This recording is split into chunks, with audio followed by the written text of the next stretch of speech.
کیا اللہ آپ سے آیات کے ذریعے بات کرتا ہے؟ قرآن کی نشانیاں، دل کو ہلا دینے والے واقعات اور حقیقت۔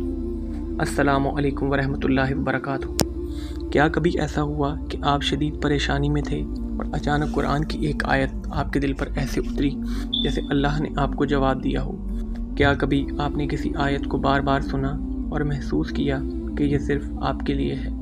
آخر قرآن کی آیات انسان کے دل پر اثر کیوں کرتی ہیں؟ کیا واقعی اللہ اپنی آیات کے ذریعے بندوں سے رابطہ کرتا ہے؟ اور وہ کون سی نشانیاں ہیں جن سے پتہ چلتا ہے کہ اللہ آپ کو اپنی طرف بلا رہا ہے؟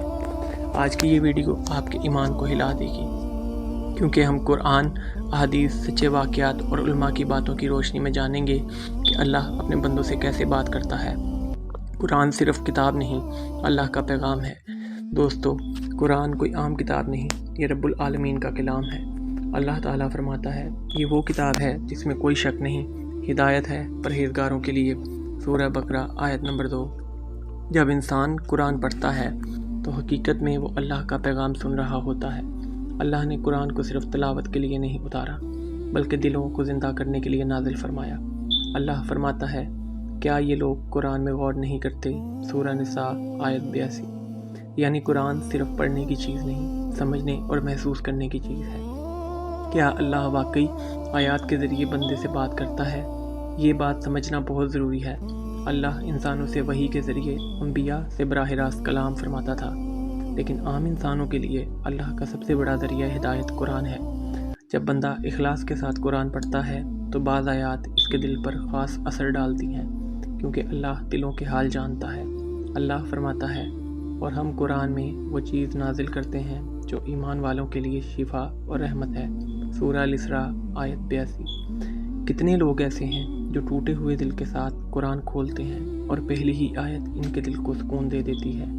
یہ اللہ کی رحمت اور ہدایت کی ایک صورت ہوتی ہے، وہ نشانیاں جن سے پتہ چلتا ہے کہ اللہ آپ کو اپنی طرف بلا رہا ہے۔ دل کا اچانک نرم ہو جانا۔ اگر قرآن سنتے ہوئے آپ کی آنکھوں میں آنسو آ جائیں، دل کانپنے لگے، تو یہ بہت بڑی نعمت ہے۔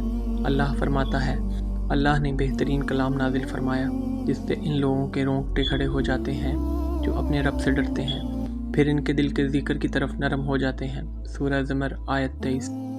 نشانی نمبر 2، ایک ہی آیت بار بار سامنے آنا۔ کبھی ایسا ہوتا ہے کہ ایک خاص آیت بار بار سنائی دیتی ہے، سوشل میڈیا پر، نماز میں یا کسی شخص کی زبان سے۔ یہ ضروری نہیں کہ ہر بار یہ غیبی اشارہ ہو، لیکن بعض اوقات اللہ بندے کو متوجہ کر رہا ہوتا ہے۔ مثلاً اگر کوئی گناہوں میں ڈوبا شخص بار بار یہ آیت سنے، اللہ کی رحمت سے نا امید نہ ہو، سورہ زمر آیت 53، تو ہو سکتا ہے اللہ اسے توبہ کی دعوت دے رہا ہو۔ نشانی نمبر 3، گناہوں سے نفرت پیدا ہونا۔ جب انسان کے دل میں اچانک گناہوں سے نفرت آنے لگے، نماز کی طرف دل مائل ہو، قرآن سن کر سکون ملنے لگے، تو یہ سمجھ لیں کہ اللہ آپ کو اپنی طرف کھینچ رہا ہے، کیونکہ ہدایت اللہ ہی دیتا ہے۔ ایمان افروز سچا واقعہ۔ ایک نوجوان تھا، وہ گناہوں میں ڈوبا ہوا تھا، نماز نہیں پڑھتا تھا، راتیں غلط کاموں میں گزارتا تھا۔ ایک دن یوٹیوب پر اچانک قرآن کی تلاوت چل گئی۔ آیت تھی، کیا ایمان والوں کے لیے ابھی وہ وقت نہیں آیا کہ ان کے دل اللہ کے ذکر کے جھک جائیں؟ سورہ الحدید آیت 16۔ وہ نوجوان کہتا ہے، مجھے لگا جیسے یہ آیت میرے لیے نازل ہوئی ہو۔ وہ زاروں کے تار رونے لگا، اسی دن توبہ کی اور بعد میں حافظ قرآن بن گیا۔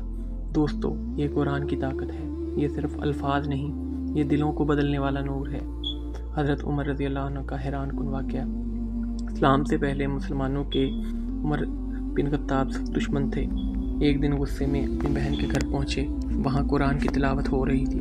جب انہوں نے سورہ طٰہٰ کی آیات سنی تو دل بدل گیا۔ قرآن نے ایسا اثر کیا کہ وہی عمر بعد میں اسلام کے عظیم ترین حکمران بن گئے۔ سوچیں، اگر قرآن پتھر جیسے دل کو بدل سکتا ہے تو ہمارا دل کیوں نہیں بدل سکتا؟ قرآن انسان کے سوالوں کے جواب کیسے دیتا ہے؟